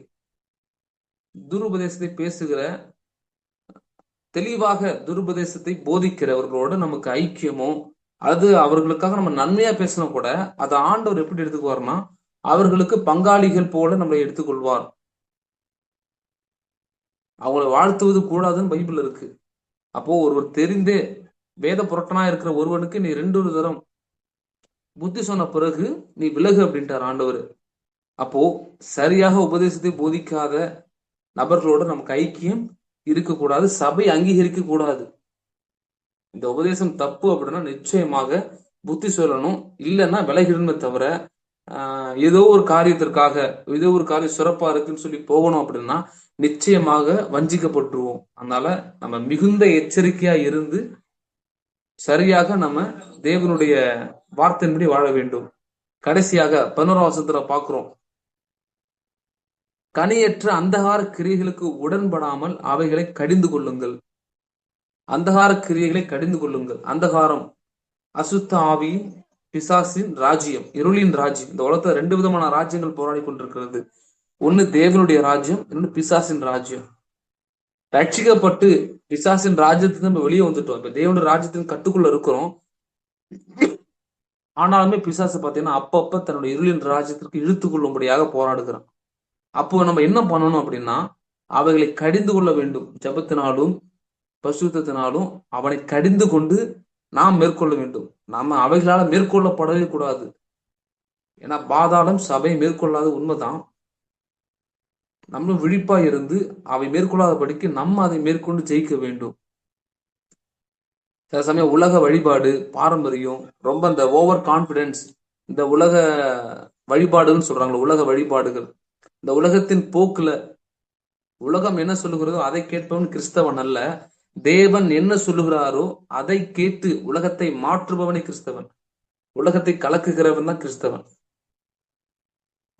இன்னொரு டிரான்ஸ்லேஷன்ல இப்படி இருக்கு, குட் நியூஸ் டிரான்ஸ்லேஷன்ல இப்படி இருக்கு, மற்றவர்களை அந்தகாரத்தில் இருந்து ஆச்சரியமான ஒளியிடத்திற்கு கொண்டு வருவதற்காகத்தான் நீங்கள் நான் அழைக்கப்பட்டிருக்கிறோம். மற்றவர்களையும் அந்தகாரத்தின் அந்த கிரியைகளில் இருந்து ஆச்சரியமான ஒளியிடத்திற்கு, இயேசுவினிடத்திற்கு கொண்டு வருவதற்காகத்தான் நீங்களும் நானும் அழைக்கப்பட்டோம், அபிஷேகிக்கப்பட்டோம், பலப்படுத்தப்பட்டோம், சபைக்குள்ள நினைத்திருக்கிறோம். அப்போ நாமும் இடம் கொடுக்க கூடாது. இடம் கொடுத்து வாழ்பவர்களை திரும்பவும் என்ன பண்ணணும், கொண்டு வரணும். இன்னும் ஒரு சோகமான, ஒரு துக்கமான ஒரு காரியம் என்ன அப்படின்னா, இன்னைக்கு உண்மையாகவே அநேக ஊழியங்கள் சபையில் எழும்பி கொண்டிருக்கிறது. அநேக புதுசாக வந்துட்டு இருக்காங்க சர்ச்சுக்குள்ள, ரொம்ப சந்தோஷம். ஆனா இன்னும் நீங்க ஆவிக்குரிய கண்ணோட்டத்துல ஆவில நிறைந்து நீங்க பாத்தீங்க அப்படின்னா, ஒரு கூட்டம் முன்வாசல் வழியா வந்துச்சுன்னா பின்வாசல் வழியா பின்மாற்றத்தினராக அநேகர் போய் கொண்டிருக்கிறாங்க. ஒரு பெருங்கூட்டம் பின்மாற்றத்தின் ஆவிக்கு இடம் கொடுத்து கடைசி காலத்துல இந்த பின்மாற்றத்தின் ஆவி கிரீசிங்கிறது உண்மை. அநேகர் பின்வாங்கி போயிருக்கிறார்கள். ஆனா அநேகர் அதுக்கு ஒரு சிரத்தை எடுத்து அவங்களை போய் பார்த்து அவங்களுக்கு கொஞ்சம் திரும்ப திருப்புகிற ஒரு காரியங்களும் நடக்கிறது இல்லை. மேய்ப்பனற்ற ஆடுகள் அநேகம் இருந்து கொண்டிருக்கிறது. இது என்னுடைய பாரம், அதனாலதான் நான் உங்கள்கிட்ட சொல்றேன், ஷேர் பண்றேன். அப்போ இந்த பின்மாற்றத்தின் ஆவிக்கு அவங்க ஏதோ ஒரு விதத்துல இடம் கொடுத்துருக்குறாங்க. ஏதோ ஒரு காரியம் அவங்களை டிஸ்டர்ப் பண்ணிருக்கு. இடம் கொடுத்து பின்மாற்றத்தின் ஆவியினால தேவனை விட்டு, சபையை விட்டு, ஊழியக்காரனை விட்டு, அந்த ஆவிக்குரிய ஐக்கியத்தை விட்டு பின்வாங்கி போகிறாங்க. அப்போ இப்படி பின்மாற்றத்துல போனவர்களை நீங்களும் நானும், கிறிஸ்துக்குள்ள இருக்கிற நீங்களும் நானும் உயிர்ப்பிக்க வேண்டும். இதைத்தான் தேவன் எதிர்பார்க்கிறார். பிசாசுக்கு இடம் கொடாமலும் இருங்கள். ஏன்னா இடம் கொடுக்காம ஒரு தேவனுடைய பிள்ளைகளுடைய வாழ்க்கையில பிசாசு இடம் கொடுக்காம முழுவதுமாக அல்லது ஏதோ ஒரு பகுதியோ கண்ட்ரோல் பண்ண நிச்சயமாய் முடியாது. அப்போ கிரியைகளை கடந்து கொள்ள வேண்டும். பிசாசுடைய எந்த ஒரு காரியம் நம்ம லைஃப்ல இருக்கவே கூடாது. ஆண்டவர் சொன்னாரு, இந்த உலகத்தின் அதிபதி என்னிடத்தில் வருகிறான், அவனுக்கு என்னிடத்தில் ஒன்றும் இல்லை. அது என்கிட்ட அவனுக்கு வேலையே இல்லை அப்படிங்கிற தெளிவா நம்ம புரிதல் பற்றி சொல்லணும் அப்படின்னா, என்னிடத்துல அவனுக்கு வேலையே இல்லை. ஏன்னா அவனுடைய வேலைகள் எதுவுமே என்கிட்ட இல்ல. அப்போ நம்ம லைஃப்ல எந்த விதத்திலாவது, சில பேர் ரட்சிக்கப்பட்டிருப்பாங்க, ஊழியம் கூட செய்வாங்க. ஆனா பார்த்தீங்கன்னா வாஸ்து பார்ப்பாங்க, நேரம் பார்ப்பாங்க. வெளியே எங்கேயாவது போற மாதிரி இருந்தா யாரோ குறுக்க வராங்களா, பூனை வருதா, அப்படியெல்லாம் சில சமயம் அந்த சொல்லுவாங்க. அந்த ஒரு பாரம்பரிய வழிபாடுகள், மூட நம்பிக்கைகள், மூட நம்பிக்கைகள் நம்ம லைஃப்ல இருக்கவே கூடாது. எந்த விதத்திலும் பிசாசுக்கு நம்ம வாழ்க்கையில, நம்முடைய ஜீவியத்துல, நம்முடைய ஊழிய காரியங்கள், வேலை காரியங்கள் எதுவா இருக்கட்டும், பிசாசுக்கு இடம் கொடுக்கவே கூடாது. அப்போ அந்தகார கிரியைகளை கடிந்து கொள்ள வேண்டும். ஏன்னா அந்தகார கிரியைகள் நம்ம இடத்துல போராடும். வெளிச்சத்துல இருக்கும், திரும்ப அந்தகாரம் கொண்டு வரும்படியாக போராடும். நம்ம கவனமா இருந்து வெளிச்சத்தை காத்துக்கொள்ள வேண்டும். வெளிச்சத்தின் பிள்ளைகளாய் நடந்து கொள்ள வேண்டும். நம்ம எல்லாருமே வெளிச்சத்தின் பிள்ளைகள். அதை ஒரு நாளும் மறக்க கூடாது. அதை போல கவனமாய் நடந்து கொள்ள பார்த்து இந்த எபேசியர் இந்த எபேசு நிருபத்துல 4ஆம் அதிகாரத்திலும் பாத்தீங்கன்னா அநேக விதமான ஆலோசனைகள், நிறைய காரியங்கள் சொல்லப்பட்டிருக்கிறது. அதுல புறஜாதிகள் எப்படிப்பட்டவர்கள் அப்படிங்கிற காரியத்தை குறித்து ஒரு 5 காரியங்கள் இருக்கிறது. புறஜாதிகள் எப்படிப்பட்டவர்கள் 4ஆம் அதிகாரம் 17ஆம் வசனத்துல பார்க்கிறோம். வீணான சிந்தை உள்ளவர்கள். நமக்குள்ள வீணான சிந்தை இருக்குமானால், வீணான சிந்தை, அதாவது ஆவிக்குரிய சிந்தைக்கு எதிரான சிந்தை தான் வீணான சிந்தனைகள். அந்த வீணான சிந்தனைகள் இருந்தா நம்ம ஞானமற்றவர்கள். அடுத்து 18ஆம் வசனத்துல பார்க்கிறோம், நம்முடைய இருதயம் கடினம் உள்ளதாக இருந்தால் நாம ஞானமற்றவர்கள். நம்முடைய இருதயம் கடினமா இருக்கக்கூடாது. 3வது, தேவனுக்கு அந்நியர்கள். அதாவது ஆவிக்குரிய காரியங்களை அசட்டை பண்ணுவாங்க. ஆவிக்குரிய காரியங்களை அசட்டை பண்ணுவது, தேவனை அசட்டை பண்ணுவது, தேவனுக்கு முக்கியத்துவம் கொடுக்காமல் இருப்பது, இவை எல்லாமே ஞானமற்றவர்களின் கிரியைகள். அடுத்து 19ஆம் வசனத்துல 2 காரியங்களை பார்க்கிறோம். உணர்வற்றவர்களா இருப்பார்கள். அப்போ ஞானமற்றவர்கள் எல்லாரும் எப்படி இருப்பாங்க? உணர்வற்றவர்களாக இருப்பாங்க. அடுத்து கடைசியா பார்க்கிறோம், பாவத்தை ஆவலோடு செய்பவர்கள் ஞானமற்றவர்கள். இன்னைக்கு ரட்சிக்கப்பட்டோம், தேவனுடைய சபைக்கு நம்ம உட்பட்டு விட்டோம், தேவனுடைய பிள்ளைகளா இருக்கிறோம். நம்ம இன்னமும் பாவத்தை ஆவலோடு நடப்பித்தால் நிச்சயமாக நம்ம ஞானம் உள்ளவர்கள் அல்ல. இந்த 5 காரியங்களும் புறஜாதிகள் எப்படிப்பட்டவர்கள்ங்கிற காரியத்தை குறித்து நம்ம பார்க்கிறோம். இது எல்லாமே ஞானமற்றவர்களின் கிரியைகள். இன்னைக்கு ரட்சிக்கப்பட்டு நமக்குள்ள வீணான சிந்தை, நமக்கு இருக்க வேண்டியது விசுவாச சிந்தை தானே தவிர வீணான சிந்தை அல்ல. ஏன்னா அந்த சிந்தை தான் மாபெரும் போர்க்களம். பிசாசுக்கு அந்த பிளே கிரவுண்ட் எதுன்னா அந்த சிந்தனை தான். அதாவது நம்முடைய சிந்தனையில ஒரு பொய்யையோ அல்லது ஏதோ ஒரு தவறான காரியங்களை அனுப்புவான். அந்த சிந்தனைக்கு நம்ம இடம் கொடுக்கும் போது, அதான் வசனம் தெளிவா சொல்லுகிறது, பிசாசுக்கு இடம் கொடாமலும் இருங்கள். அந்த நம்ம கேட்டை ஓபன் பண்ணாம உள்ள பிசாசு ஒரு நாளும் தேவ பிள்ளைய ஃபுல் கண்ட்ரோல் எடுக்க முடியாது. அப்போ ஞானம் உள்ளவர்களாய் இருங்கள்.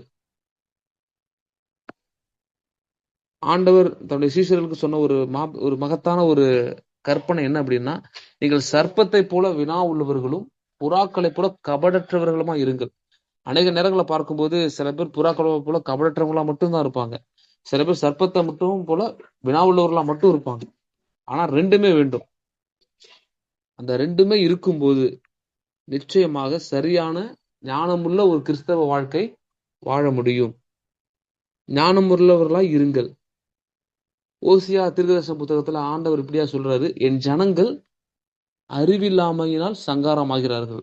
எதை பற்றிய அறிவு இல்ல? தேவனை பற்றிய அறிவு, தேவனுடைய வார்த்தையை பற்றிய அறிவு. அந்த அறிவு இல்லாததுனாலதான் சங்காரம் ஆகிறார்கள். இன்னைக்கும் பாருங்க, ஒரு கூட்டம் வெளுத்ததெல்லாம் பால் நினைச்சு போய் என்ன பண்றாங்க, விழுந்து போகிறத நம்ம பாக்குறோம். வெளுத்தது எல்லாமே பால் கிடையாது. அதான் சொல்லுவாங்க, நம்ம ரொம்ப ரொம்ப கவனமா இருக்க வேண்டிய அந்த கடைசி கால அந்த கட்டாயத்தில் நம்ம வாழ்ந்து கொண்டிருக்கிறோம். அநேக வஞ்சிக்கிற போதனைகள், அநேக வஞ்சிக்கிற ஆவிகள், வேறு வேறு சிந்தையுள்ளவர்கள் திசை திருப்பதற்கான அநேக உபாய தந்திரங்களை செய்து கொண்டிருக்கிறார்கள்.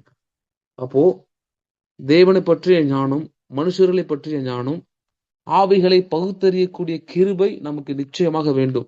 நாம ஞானம் உள்ளவர்களாய் நடக்க வேண்டும். நம்ம ஞானமற்றவர்களாய் நடக்கக்கூடாது.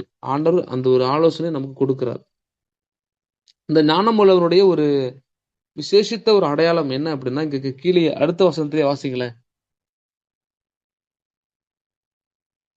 16 வசனத்துல பாக்குறோம், நாட்கள் நாட்கள் பொல்லாதவைகள் ஆனதால் பொல்லாதவைகளானதன் காலத்தை பிரயோஜனப்படுத்திக் கொள்ளுங்கள்.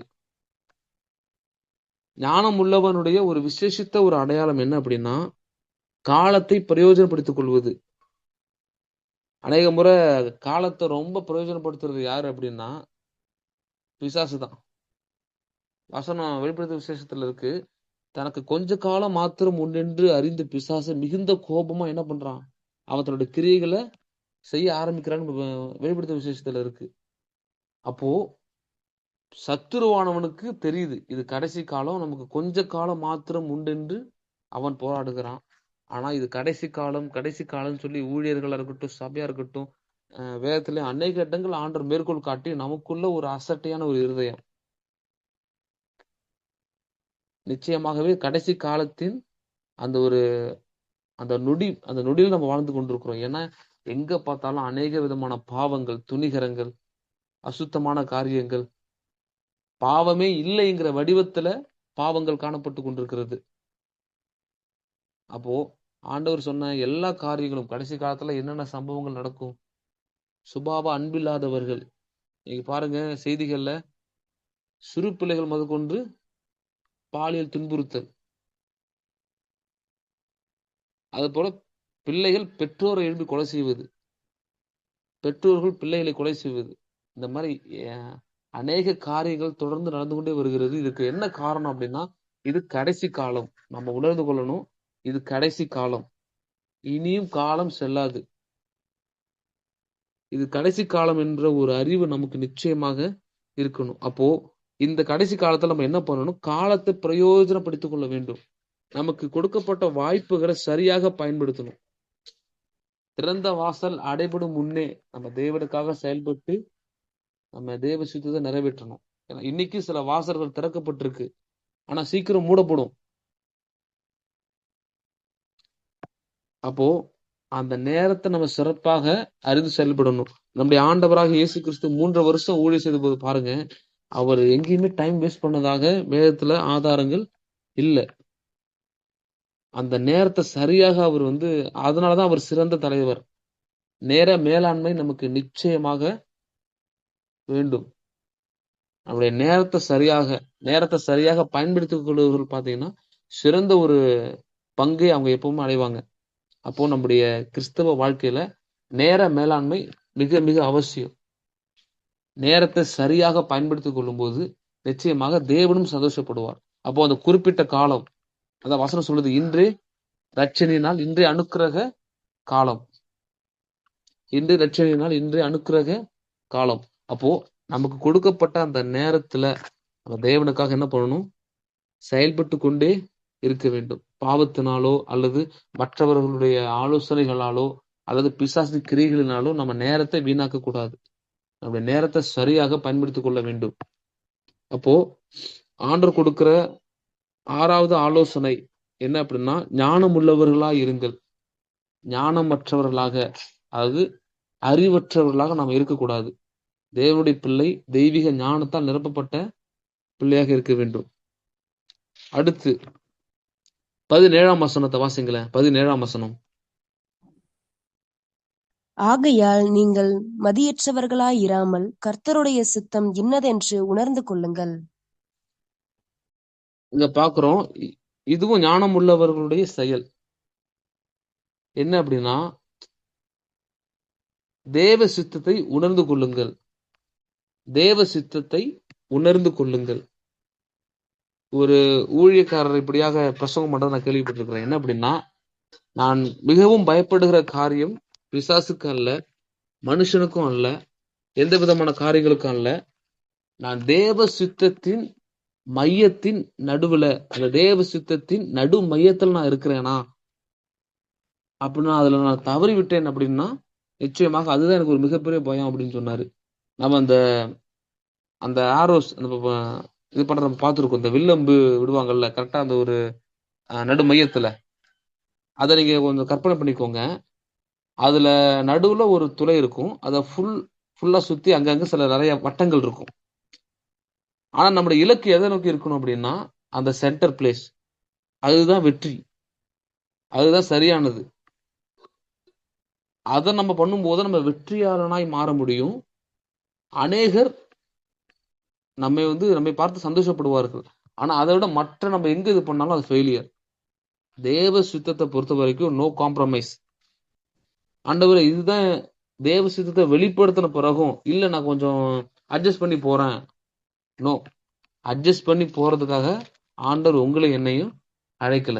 சரியாக அந்த காட்ஸ் பிளான், அந்த தேவனுடைய தெய்வீக சித்தத்தை நிறைவேற்றும் போதுதான் கனமும் மகிமையும் புகழ்ச்சியும் நமக்கு நிச்சயமாக கிடைக்கும், இல்லைன்னா கிடைக்காது. அப்போ அந்த தேவ சித்தத்தின் நடுமையத்துல வாழக்கூடிய வாழ்க்கை உங்களுக்கும் எனக்கும் இருக்க வேண்டும். தேவ சித்தத்தின் அந்த நடுமையம் கரெக்டா அந்த இமேஜ் போட்டிருக்காங்க பாருங்க, சூப்பர். அந்த தேவ சித்தத்தின் நடுமையம். இன்னைக்கு யோசிச்சு பாருங்க, இன்னைக்கு ஆண்டவர்கிட்ட கேட்டு பாருங்க தனிப்பட்ட ஜெபத்துல, ஆண்டவர் அந்த தேவ சித்தத்தின் நடுமையத்தில் நான் இருக்கிறேனா, அந்த தேவ சித்தத்தின் நடுமையத்தில் நான் இருக்கிறேனா, அல்ல நான் விலகி. இப்ப எக்ஸாம்பிள் சொல்றேன், ஆபிரகாமோட லைஃப்ல சாராள் மூலமாக ஈசாக்கு வரணுங்கிறது தான் தேவ சித்தம். ஆனா ஆகார் என்பது தேவ சித்தம் கிடையாது. ஆகார் தேவ சித்தமே கிடையாது. ஆனா சாராள் மூலமாகவே பாத்தீங்கன்னா அந்த ஆகார் உள்ள வர்றாங்க ஆபிரகாமுடைய வாழ்க்கையில. இது அனுமதிக்கப்பட்ட தேவ சித்தம். இது அனுமதிக்கப்பட்ட தேவ சித்தம். நம்ம லைஃப்லயும் அநேக முறை ஆண்டவர் சொல்லி சொல்லி பார்ப்பாரு, இந்த விஷயம் உனக்கு வேணாம், இந்த விஷயம் கண்டிப்பா உனக்கு செட் ஆகாது, இந்த விஷயத்த விட்டுடு, அதாவது இந்த விஷயத்த நீ பெருசா எடுத்துக்காத, அல்ல இந்த விஷயத்த கண்டிப்பா நீ செய்யணும்னு சொல்லிப்பாரு.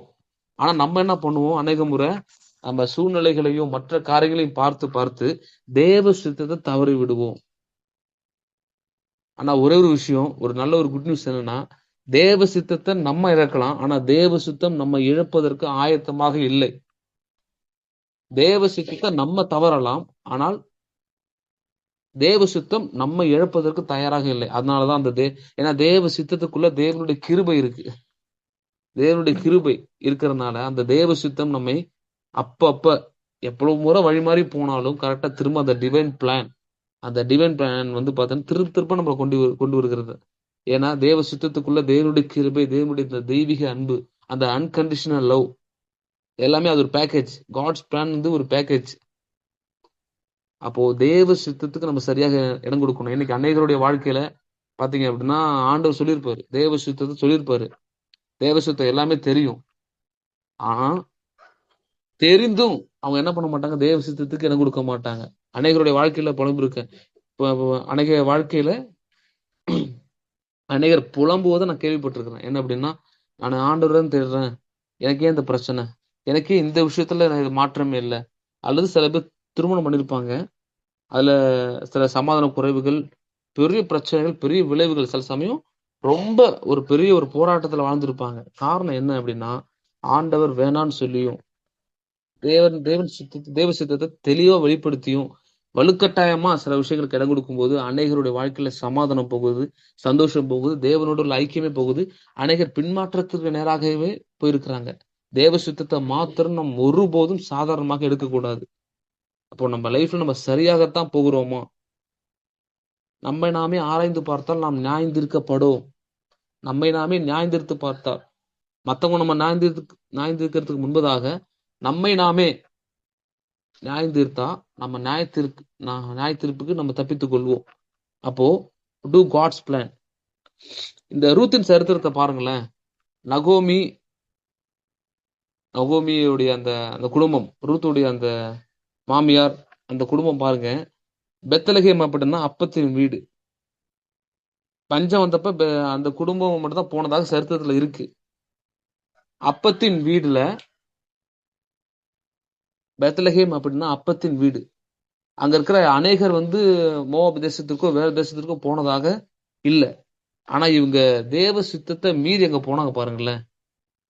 தேவ சித்தம்லாம் அந்த இடத்துல அவங்க போனதுக்கு அப்புறம் அவர்களுடைய லைஃப்ல போஷிப் இருந்துச்சு, ஆனா பாதுகாப்பு அவங்க மேல இருந்து போயிடுச்சு. தேவ சுத்தம் இல்லாத எந்த ஒரு இடத்துல ஃபர்ஸ்ட் நம்ம இருந்தாலும், அதுல எந்த ஒரு காரியம் செய்தாலும், முதலாவது நம்ம மேல இருக்கிற பாதுகாப்பு குறையும். நம்ம மேல இருக்கிற பாதுகாப்பு குறையுது அப்படின்னாலே நம்ம புரிஞ்சுக்கணும், நம்ம தேவ சுத்தம் இல்லாத இடத்துல நம்ம இருக்கிறோம். தேவ சுத்தம் இல்லாத இடத்துல நமக்கு போஷிப்பு இருக்கலாம், ஆனால் பாதுகாப்பு இருக்காது. நாளடைவில் அந்த பாதுகாப்பும் இல்லாமல் போகும் நிலை வரும். இந்த நகோமி குடும்பத்துக்கு பார்த்தீங்கன்னா போஷிப்பு இருந்துச்சு, நல்லா சாப்பிட்டுருப்பாங்க, ஓரளவு எல்லாமே இருந்தது. ஆனா அவங்க பிள்ளைகள் மரித்து போனார்கள், கணவரும் மரித்து போனார். போஷிப்பு, அதாவது பாதுகாப்பு இல்லாமல் போனது. கொஞ்ச நாட்கள்ல போஷிப்பு கூட இல்லாமல் போகக்கூடிய ஒரு நிலைக்கு வந்துட்டாங்க அவங்க. அதனாலதான் நான் இது சாதாரணமாக நான் சொல்லல. தேவ சுத்தம் இல்லாத எந்த ஒரு இடத்துல இருந்தாலும் முதலாவது நம்ம மேல இருக்கிற பாதுகாப்பு குறையும். அதுக்கப்புறம் நம்முடைய போஷிப்பும் குறைந்து போகும். அது இல்லாமற் போகும் நிலை வரும். அதனால அதற்கு முன்பதாகவே ஆண்டவர் நம்ம எச்சரிக்கிறாரா, ஒரு காரியத்தை நமக்கு நடத்துறாராங்கிறத பார்த்து கரெக்டா வெளியே வந்துடணும். தேவ சித்தத்தின் நடுமையத்துக்குள்ள வந்துட்டோம் அப்படின்னா அவர் அருமையா நடத்துவார். ஏன்னா தேவ சித்தத்துக்குள்ள எல்லாமே எல்லாமே அந்த எப்படி சொல்றது, இந்த ஃபுல் பேக்கேஜ்னு சொல்லுவாங்கல்ல, ஃபுல் பேக்கேஜ். அந்த தேவ சித்தத்துக்குள்ள மட்டும் ஒரு மனுஷன் வாழ்ந்தா அவனை போல ஒரு பாக்கியவான் யாருமே கிடையாது. அப்போ அந்த காட்ஸ் பிளான், ஏன்னா நமக்கு எதுவுமே தெரியாது, ஆண்டவருக்கு நம்மை பற்றி எல்லாமே தெரியும். அந்த தேவ சித்தத்தை தேவனுடைய வார்த்தை மூலமாக வெளிப்படுத்துவார். ஆவியானவர் நம்மிடத்துல பேசுவார். ஊழியக்காரங்க மூலமா தெளிவாக வழிநடத்துவார். எல்லா விதத்திலும் வழிநடத்துவார். ஆனா நம்ம செவி கூடாமல் போனா ஆண்டவரால் ஒண்ணும் செய்ய முடியாது. அப்போ தேவ சித்தம், ரெண்டு விதத்தில் தேவ சித்தத்தை நம்ம சொல்லலாம். எப்படின்னா பொதுவான தேவ சித்தம், தனிப்பட்ட தேவ சித்தம். பொதுவான தேவ சித்தங்கள் பைபிள் நிறைய இருக்கு. பரிசுத்தமாய் வாழணும், அழைக்கப்பட்ட அழைப்புக்கு பாத்திரவான்களாய் நடக்கணும், சபைக்கு ஒழுங்கா செல்வது, இதெல்லாம் வந்து பொதுவான தேவ சித்தம். பரிசுத்தம் உள்ளவர்களாக வேண்டும் என்பது தேவ சித்தம். எல்லாவற்றுக்கும் ஸ்தோத்திரம் பண்ணுவது பொதுவான தேவ சித்தம். ஆனா தனிப்பட்ட தேவ சித்தம் சொல்லி ஒவ்வொரு மனிதனுடைய வாழ்க்கையில அந்த தேவ சித்தம் கண்டிப்பாக இருக்கும். அதை நம்ம அறிந்து கொள்ளாமல் இன்னைக்கு அநேகருடைய பிரச்சனைனா தேவ சித்தத்தை அறிவதில் தான் பல பிரச்சனை. தேவ சித்தத்தை அறியணும் அப்படின்னா தேவ சமூகத்தில் அதிகமா காத்திருக்கணும். மனிதர்களை நாடி போவதற்கு முன்பதாக தேவனை நாடி போகணும். அப்பதான் தேவ சித்தம் வெளிப்படும். இன்னைக்கு அநேகர் தேவ சித்தத்தை அறிவதற்காக ஏதோ ஒரு காரியங்கள்ல போய் ஈடுபட்டு கொண்டு இதுதான் தேவ சித்தம் மனதில கற்பனை பண்ணி கொண்டு உள்ள போகும். ஆரம்பம் நல்லதா இருக்கும். ஆனா போக போக பாத்தீங்க அப்படின்னா முடிவு பெரும் பிரச்சனைக்கு நேராக போகும். அதனால நம்ம லைஃப்ல தேவ சித்தம் ரொம்ப ரொம்ப அவசியம். கிட்டத்தட்ட பைபிள் காலேஜ் படிக்கும்போது பாத்தீங்கன்னா திருச்சியில இருந்து வந்துட்டு இருக்கிறேன். பிஎட் இப்போ பிஏ இங்கிலீஷ் படிச்சுட்டு இருக்கிறேன். திருச்சியில இருந்து பஸ்ல வந்துட்டு இருக்கிறேன். காஸ்பல் சொல்றது என்னுடைய வழக்கம். பஸ்ல எங்க போனாலும் காஸ்பல் சொல்றது வழக்கம். அப்படி ஒரு காஸ்பல் சொல்லிட்டு வந்துட்டு இருக்கிறேன். கண்ணை மூடிட்டேன். அப்போ ஆவியில ஒரு உணர்வு, சீக்கிரம் இந்த பஸ்ஸை விட்டு நீ இறங்கிடு, அடுத்த ஒரு ஸ்டாப் வரும், அந்த ஸ்டாப்ல நீ இறங்கிடுன்னு சொல்லி தெளிவாக ஆவியானவர் பேசுகிறார்.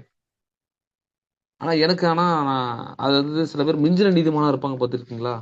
அப்போ நான் ஆண்டவர்கிட்ட இப்படி சொல்றேன், ஆண்டவர் அதெல்லாம் நீங்க இருக்கீங்கல்ல, எனக்கு ஒன்றும் பயம் இல்லை அப்படின்னு சொல்லி, இதுதான் மிஞ்சின நீதிமான் அப்படின்னு.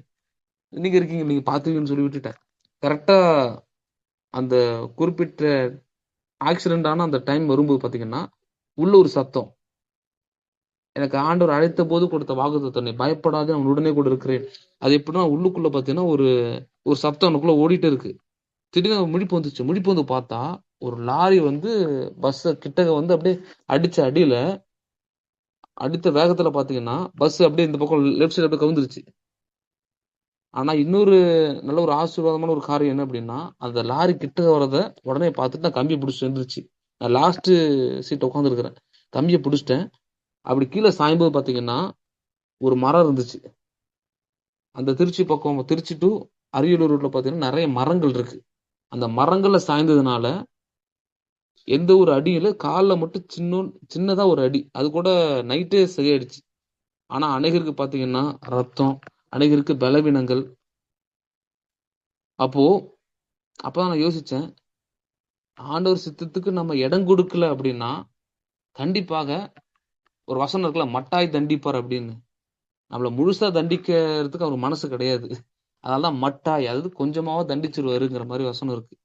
அப்போ நம்ம லைஃப்ல தேவ சித்தம், அன்னைக்கு நான் கொஞ்சம் உணர்ந்து இல்ல ஆண்டு தெளிவா சொல்ற சொல்லி இறங்கியிருந்தேன் அப்படின்னா அந்த ஒரு சின்ன காயம் கூட ஏற்பட்டிருக்க வாய்ப்பு கிடையாது. அப்போ நம்ம லைஃப்ல ஆவியின் அந்த ஆவியானவர் நமக்கு வந்து கரெக்டா லீட் பண்ணுவார். இந்த விஷயம் ஏதோ ஒரு இடத்துக்கு போகும்போதோ, ஒரு நபர்கிட்ட பேச போகும்போதோ, நம்ம மனதளவுல ஆவியானவர் என்ன சொல்றாரு, என்ன உணர்த்துகிறார் என்பதுக்கு நம்ம கீழ்ப்படிந்தாலே, ஆவியின் சத்தத்திற்கு கீழ்ப்படிந்தாலே நம்ம மாம்சத்தையும் உலகத்தையும் பிசாசையும் மேற்கொள்ள முடியும். ஆவிக்குரிய யுத்தத்துடைய மிக முக்கியமான ஒரு பகுதி ஆவியின் சத்தத்தை கேட்பது. ஆவியா நமக்குள்ள இருந்து உணர்த்துகிற அந்த காரியத்தை இடம் கொடுத்தாலே நிச்சயமாக நாம மேற்கொள்ளுகிறவராய் மாறுவோம். அப்போ தேவ சித்தம் ஆவியானவருடைய வழிநடத்துதலுக்கு நம்ம ஒப்பு கொடுக்க வேண்டும். அடுத்து 18வது வசனம் வாசிங்களேன்.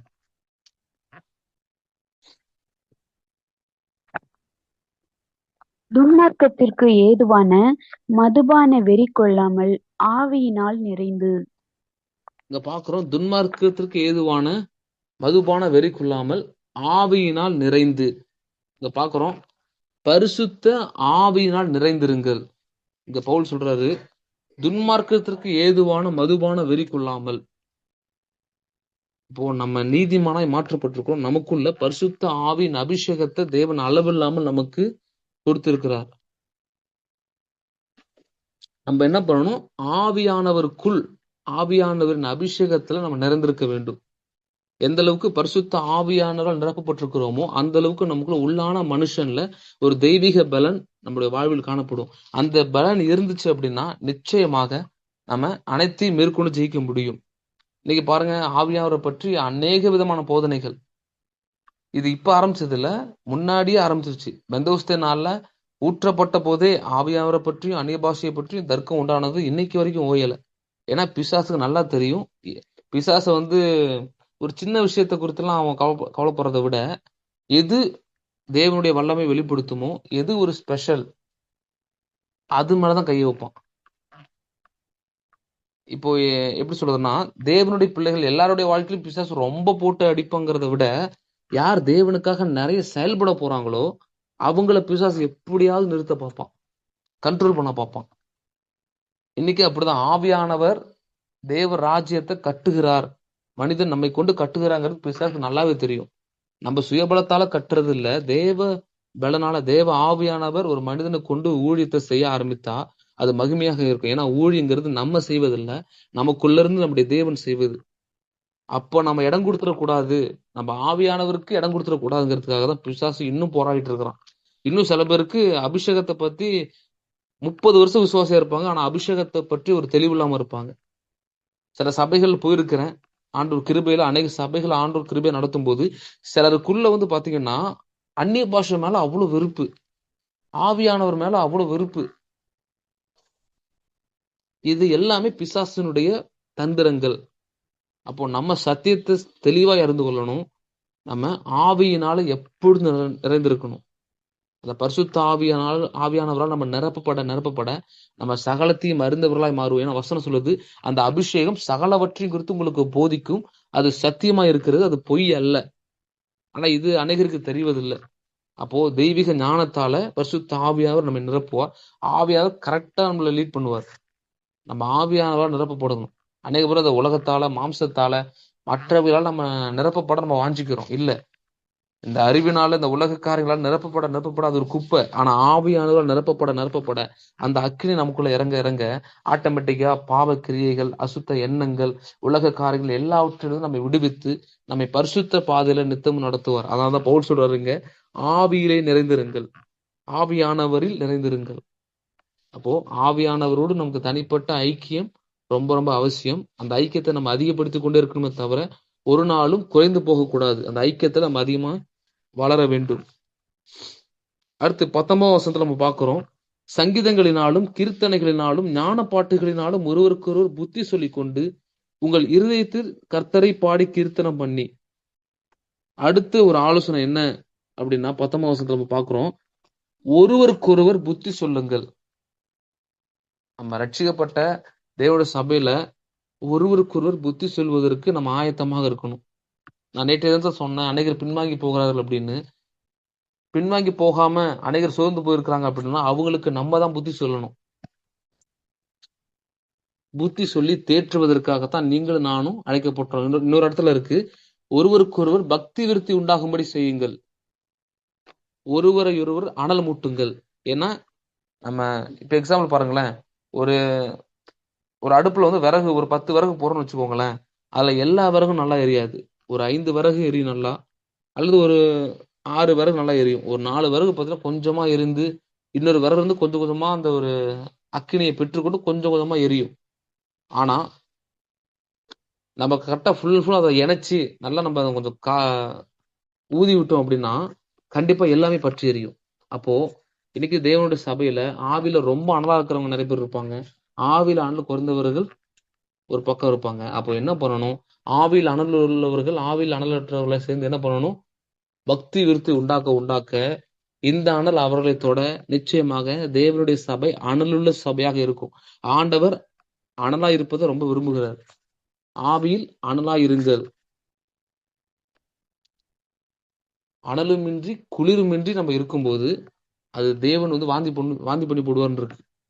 ஆண்டவர் நம்மை வாந்தி பண்ணி போடுகிற அந்த ஸ்டேஜ்ல நம்ம இருக்கக்கூடாது. ஆண்டவர் நம்மை ஆசீர்வதிக்கிற ஒரு ஸ்டேஜ்ல தான் நம்ம இருக்கணும். அப்போ ஆவியில அனலா இருக்க வேண்டும்.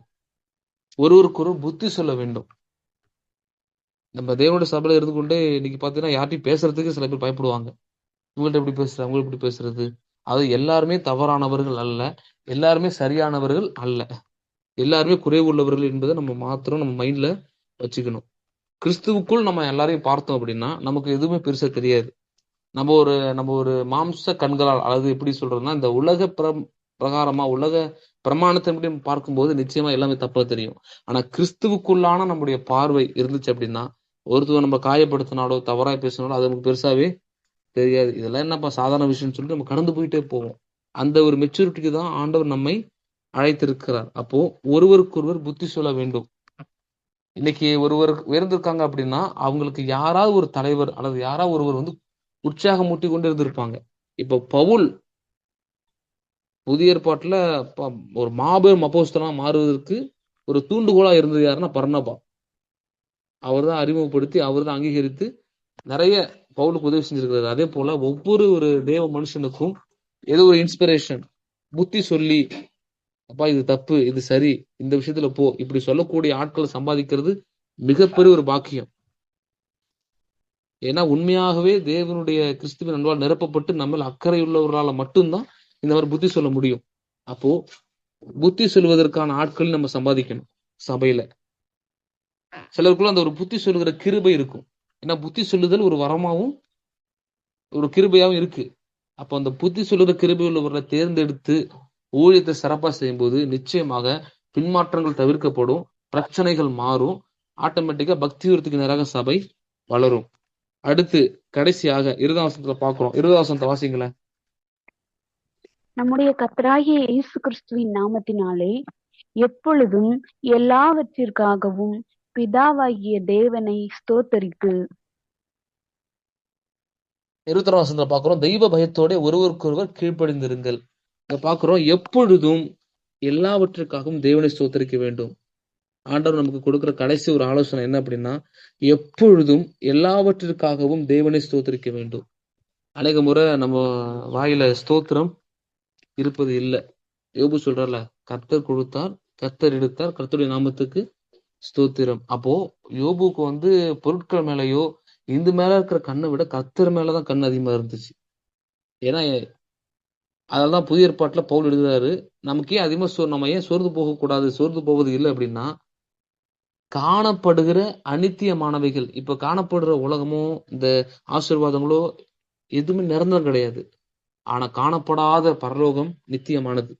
காணப்படாத கிறிஸ்து நம்ம இப்போ உலக பிரகாரமா நம்ம அவரை பார்க்க முடியல, அவர் உணர முடியும், ஆனா பார்க்க முடியல.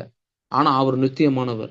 பரலோகத்துல இருக்கிற எல்லாமே நித்தியம், எல்லாமே சத்தியம். இந்த பூமியில இருக்கிற எல்லாமே எதுவுமே நிரந்தரமானது கிடையாது. அதனால காணப்படாதவைகளாகி அவைகளை நோக்கி இருக்கிற நமக்கு நம்ம சோர்ந்து போக வேண்டிய அவசியம் இல்லை. சோர்வு வராது அப்படிங்கிறாரு. நம்ம லைஃப்ல அடிக்கடி சோர்ந்து போகிறோம் அப்படின்னா நம்ம சிந்தனைகள், நம்முடைய பார்வைகள் இந்த உலகத்தின் வழியில ரொம்ப அதிகமா இருக்குன்னு அர்த்தம்.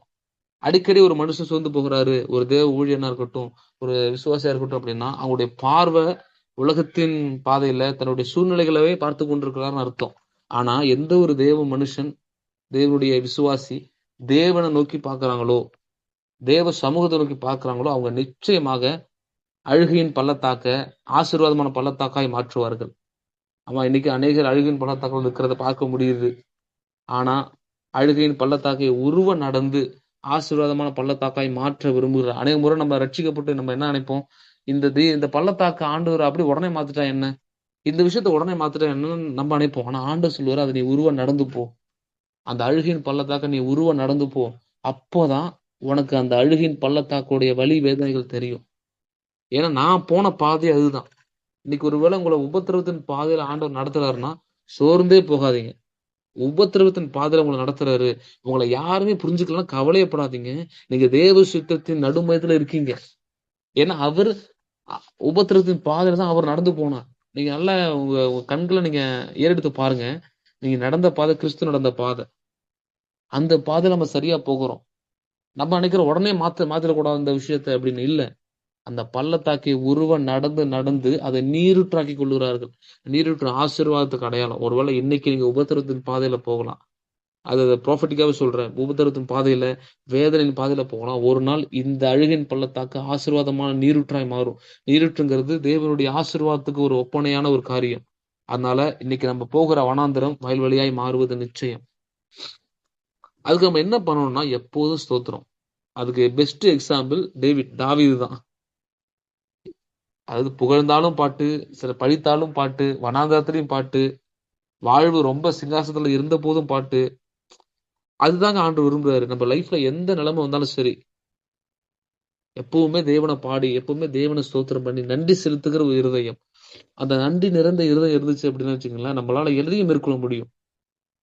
நம்ம இருதயத்துல அந்த நன்றியை கர்த்தர் எதிர்பார்க்கிறார். இன்னொரு விஷயமும் சொல்றேன். ஒருவேளை இது வரைக்கும் சில இப்போ மிராக்கிள்ஸ் நடக்கல பாஸ்டர், இந்த கொஞ்ச நாட்களா, கொஞ்சம் மாதங்களாக என்னுடைய லைஃப்ல மிராக்கிள்ஸ் நடக்கல நீங்க நினைக்கலாம். ஒரே ஒரு ஆலோசனை சொல்றேன். இது வரைக்கும் நீங்க பெற்றுக்கொண்ட ஆசீர்வாதங்களுக்காக நல்லா நன்றி செலுத்துங்களேன். கடந்த வருடத்துல, அது இப்போ இந்த போன மாதத்துல ஆண்டவர் செய்த ஒவ்வொரு நன்மைகளுக்காகவும் மாத்திரம் நீங்க ஸ்தோத்திரம் பண்ணிட்டே இருங்களேன்.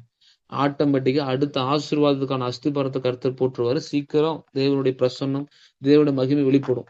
ஏன்னா அந்த நன்றி இருந்த இருதயத்திற்கு அவ்வளவு வல்லமை உண்டு. அந்த நன்றி நிறைந்த இருதயத்தை கர்த்தர் எதிர்பார்க்கிறார். அதனாலதான் பவுல் சொல்ற விசுவாசிகளுக்கு எப்பொழுதும் எல்லாவற்றுக்காகவும் தேவனை ஸ்தோத்திரம் பண்ணுங்க.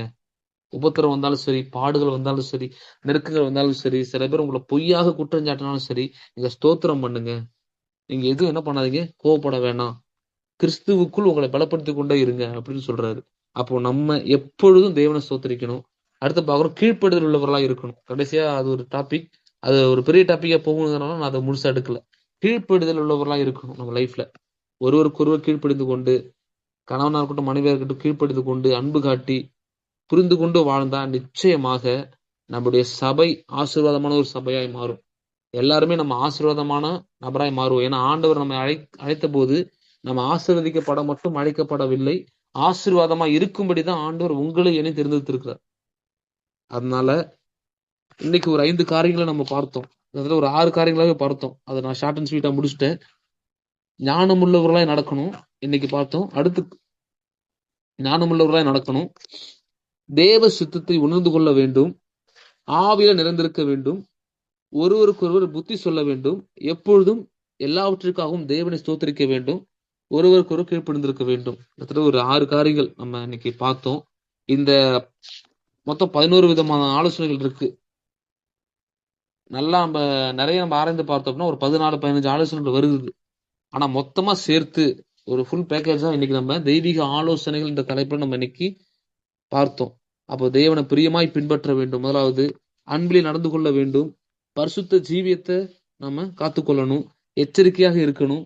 அந்தகார கிரிகளுக்கு நம்ம இடம் கொடுக்காம கடிந்து கொள்ளணும். ஞானமுள்ளவர்களாய் நடக்கணும்.